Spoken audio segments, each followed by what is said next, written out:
दोस्तों इस वीडियो में मैं आपको जानकारी दूंगा कक्षा 8वीं के अध्याय 18 प्रश्नावली 18.3 के दूसरे भाग के बारे में। तो चलिए इस वीडियो को शुरू करते हैं।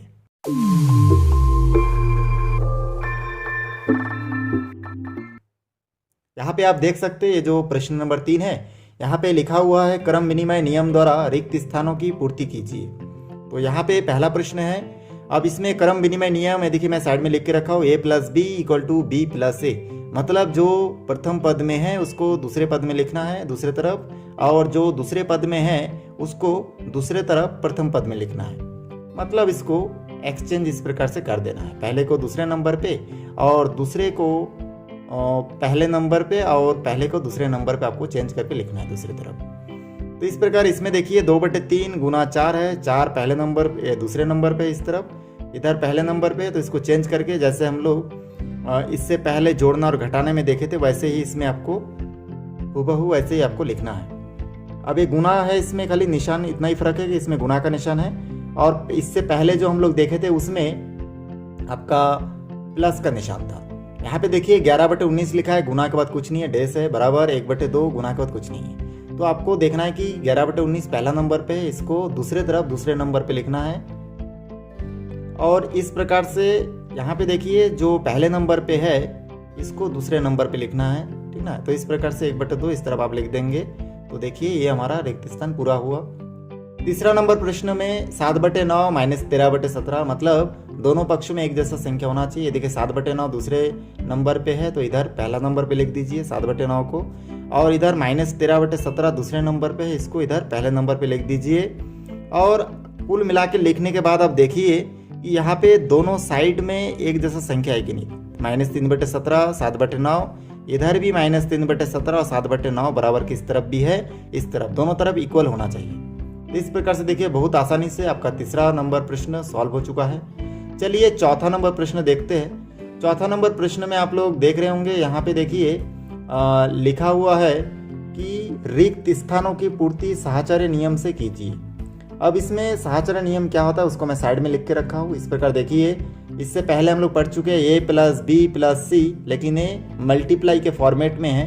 तो a into B into C equal to a into B into C. इसका अर्थ होता है कि a और b को गुना करके जो आंसर आएगा उसको c के साथ गुना करेंगे, और जो उत्तर आएगा इसी प्रकार से दूसरे तरफ भी b और c को गुना करके जो आंसर आएगा उसको a के साथ गुना करने से जो आंसर आएगा, इन दोनों को हल करने के बाद इन दोनों का जो आंसर है एक दूसरे के इक्वल होगा।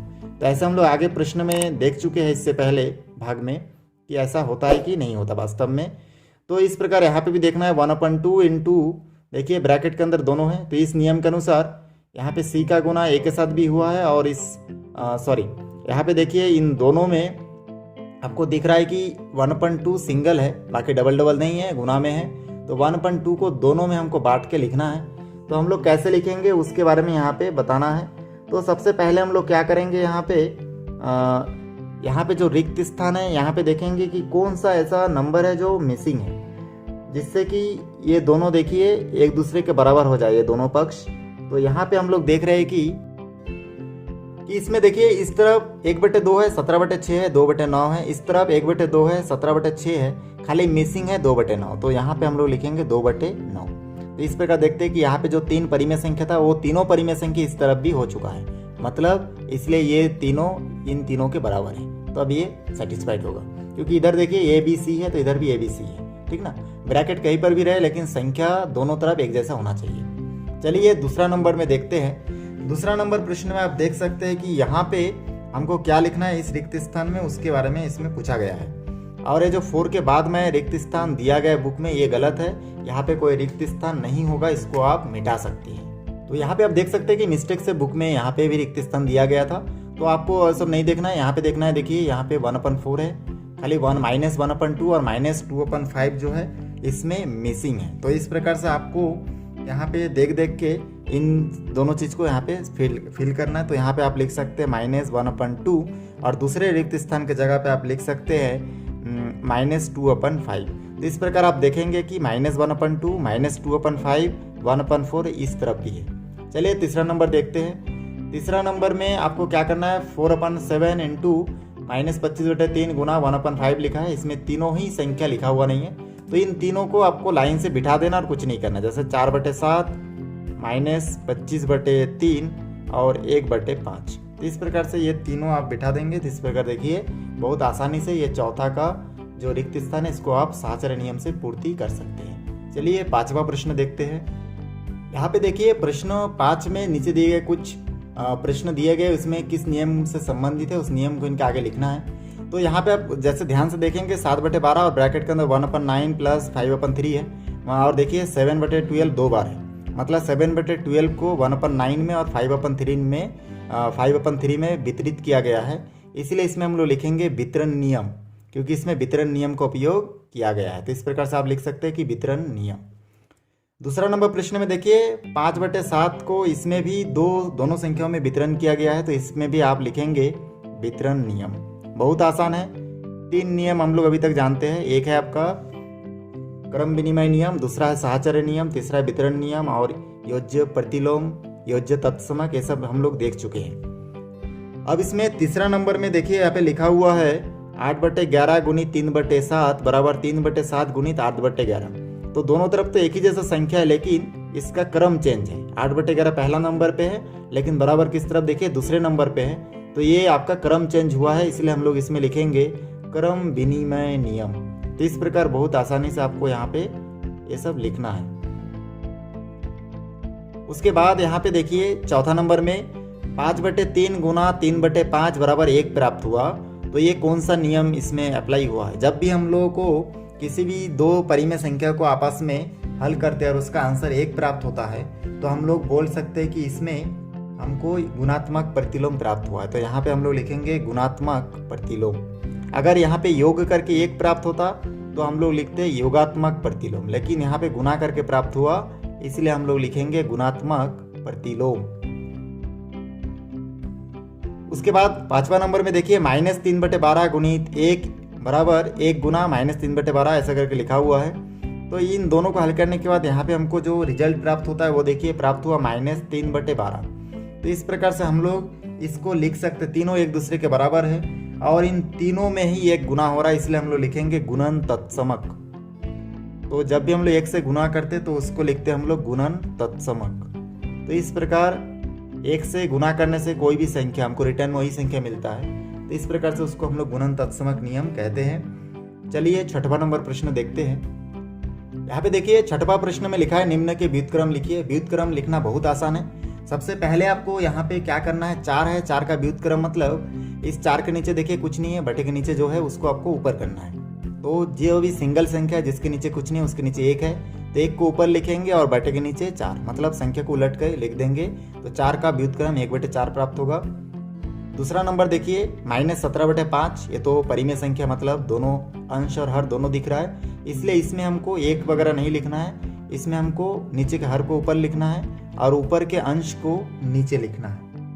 इस प्रकार माइनस अपनी जगह पे रहेगा। तो देखिए -17/5 का व्युत्क्रम प्राप्त होगा -5/17। चलिए तीसरा प्रश्न देखते हैं। तीसरा प्रश्न में आपको दिख रहा है -6/29, तो 29 को ऊपर लिखिए और 6 को नीचे लिखिए और माइनस अपने जगह पे जैसा था वैसे ही रहेगा। चौथा नंबर प्रश्न में भी P/Q है, तो Q को ऊपर लिखिए और P को नीचे लिखिए। तो P/Q का व्युत्क्रम मतलब कोई भी संख्या का व्युत्क्रम उसको पलटने से हमको प्राप्त हो जाता है। तो इस प्रकार ये देखिए 6वां नंबर भी बहुत आसानी से सॉल्व हो चुका है। चलिए इसके बाद हम लोग देखते हैं 7वां नंबर प्रश्न।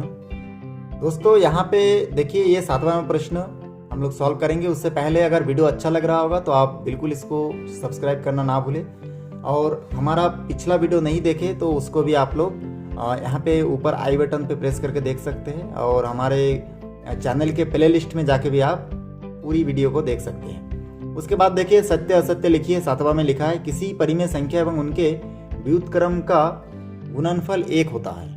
तो देखिए मैं रफ में आपको हल करके बता रहा हूँ। इसमें किसी परिमेय संख्या एवं उनके व्युत्क्रम, तो मान के चले कोई परिमेय संख्या 2/3 है और इस परिमेय संख्या का व्युत्क्रम कितना होगा, 3/2 होगा। माने 2/3 का व्युत्क्रम इसका उल्टा 3/2 होगा। इन दोनों को अगर गुना किया जाए तो गुणनफल 1 होता है। तो ये देखिए 3 कट जाएगा, 2 कट जाएगा, तो हमको 1 प्राप्त हो रहा है। मतलब ये कथन क्या है, सत्य है। ऐसे आप लोग रफ करोगे और उसके बाद इस कथन का जो हल होगा उसको आप लोग लिखेंगे। तो ये देखिए कथन क्या है, सत्य है, तो यहाँ पे हम लोग लिखेंगे सत्य।